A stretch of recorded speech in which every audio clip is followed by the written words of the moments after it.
World Health Expo Dubai has evolved into the world's largest healthcare meeting point, bringing together global policymakers, investors, innovators, and industry leaders under one roof.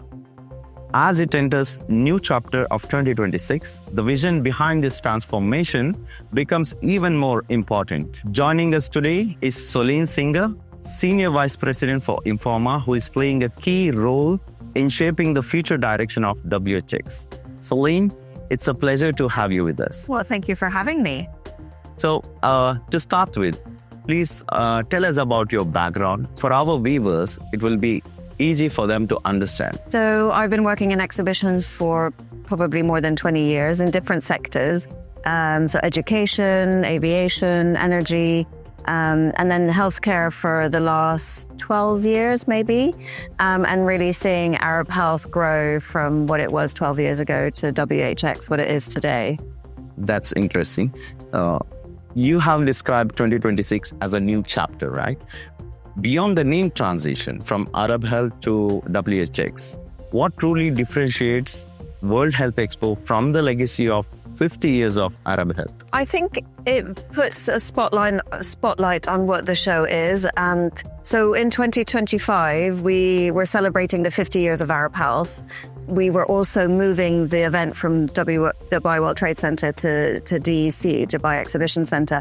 And so we were at a crossroads, and we took the opportunity to reflect on the last 50 years and look forward to the next 50 years. And when we did our research, spoke to our customers and key stakeholders, we really found that the name wasn't representing what it was. You would have seen this week, it is a global gathering of healthcare professionals from all around the world. And we wanted our name to reflect that for the next 50 years. That's quite promising as well, because we were all worried whether people will be coming here from that far to a new place. It's probably the last point of the metro station as well. So how did you feel after four days of the event? What confidence level the team has now? Oh, a huge confidence level. I mean, it was obviously nerve-wracking for everyone. There was a lot of unknowns in moving to a new venue, and we took on a lot, right? We changed name, we changed venue, we actually changed the dates as well. It was the unknown, but it was very transparent that we've done everything that we could, and people have come and they have understood, and it's really down to our communication and how we're holding people's hands through the transition. So this is less about reinvention, rather you can say more about redefining the global ambition, right? Yes, absolutely. So UAE may be smaller in population, as we all know, compared to the global markets. Yet WHX has become the world's largest healthcare meeting point. So what makes Dubai uniquely positioned for that scale? A couple of factors. I think geographically it's well positioned. It's a sort of a crossroad between the east and west. And when we compare ourselves to our main competitor in Germany, we have a better value proposition in running the event it's usually in January or February in Dubai is a nice time of year. But also it's the Dubai ambition around technology advancements, healthcare innovation. They're really pushing the boundaries in that sense. And I feel Dubai is a good place to have the discussions that are happening here today. True. So it really underscores how geography can also become a strategy. Yes.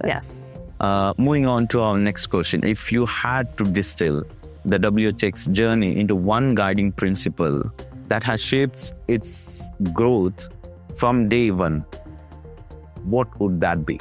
I think the main underpinning value of WHX is connections. So that's what we do at Informa, is we provide platforms for industries to come together, to do business, to trade, to learn, to share, to network. And really, we say in our strapline where the world of healthcare meets, and that's exactly what we do. And that's the value proposition that we want to carry on for the next 50 years. The clarity of principle seems to be what sustains a long-term relevance. Yeah. Yes, exactly. So if you look 5 years from now, where do you see the biggest momentum coming from? Is there a particular region or a healthcare cluster that feels especially compelling to you? Well, we're seeing a lot of talk, obviously, on AI and digital transformation in healthcare, and that is being addressed here at WHX. But as a portfolio of events, we also run more focused events on those topics. And I really see that being continuing to be the buzzword, but maybe not so much of talking about the technology, but actually implementing it into healthcare systems. I think that's what everyone wants and needs, and I think that's where we're going to be focusing our attention. That focus signals where the next wave of global healthcare momentum may come from. Yeah. Right? Yes, absolutely. I understand operating across IMEA means navigating very different healthcare systems and realities as well. So how do you balance the global brand consistency with local healthcare needs? Well, what we found during our research is that a lot of the healthcare challenges, topics, opportunities are global. They're just adapted to local markets in terms of nuances of those markets. So we really feel we can address the main headline global topics in this sort of environment because everyone is asking the same question. There's definitely nuances with access to healthcare in different countries, etc. But, we had WHX leaders this week, which brought in health ministers from all around the world to discuss the same policy challenges, regulation challenges, and they really can come together and have those conversations in a similar way and learn from each other. So the balance between the scale and sensitivity is clearly critical. Yes. In WHX, this year you have added biotech and life sciences zones as well. Is this primarily because of a response to the growing demand, or is it a part of long-term vision to position the region as a R&D hub? Well, we know a bit of both, I suppose. We know from our local networks and advisors, I suppose, that there's a lot of investment into life sciences and biotech here in the UAE. And we want to be at the forefront of that and support that. That's what we do as WHX. And it's also a long-term strategic growth for us. I mean, what you see here this week is we've got the whole range of medical equipment and devices, everything from disposables to high-tech MRI machines. So we just want to make sure that whatever we're offering the whole spectrum and really bringing the whole healthcare ecosystem under one place. So do you think this was being done even before the COVID came, or is it just changing after the COVID came, the R&D thing? We're more aware of it now than we were back then. Maybe our priorities were different back then, but we're getting a lot of requests and demand for that topic or to address that topic. And so this week we've launched it as a piece of content here, but next year we plan to flesh that out with more companies, industry, thought leaders around the topic and really support that agenda. So as you spoke before, there are a lot of healthcare leaders attending the program, delivering their visions, and a lot of discussions happening as well. So when you speak to these global healthcare leaders, what do you believe is the single biggest challenge the industry must solve over the next decade? I don't know if there's a single one, actually. I hear a lot around workforce management. That's a big topic, and that's universal. It's not particular to any region. I think there's a sort of real fatigue of talking about digital healthcare. It should just be digital. It shouldn't be like, we don't say financial healthcare, for example. The finance industry has moved on. So I think that's the priorities around that, and the regulation around that is going to be the big topic. That challenge will likely as well as define the leadership in this generation. Yes, yeah, exactly. So what disruptive force, whether technological or geopolitical, do you believe will most significantly reshape the global healthcare events? Oh. Was it a difficult question? Or? Well, I'm trying to think what is going to reshape the global events. I think it's just, our strategy is to make sure that we're responding to the global demand, and that is for product. So a lot of what you see is product trade. So we will make sure that we have good country representation of all of those products, good range of products. That's also very important. And we'll always focus on and listen to our customers and audiences to understand what they want and what they need. And that's really how we set our strategy. It's very customer focused and listening to the stakeholders and the industry. What will this be in the next few years?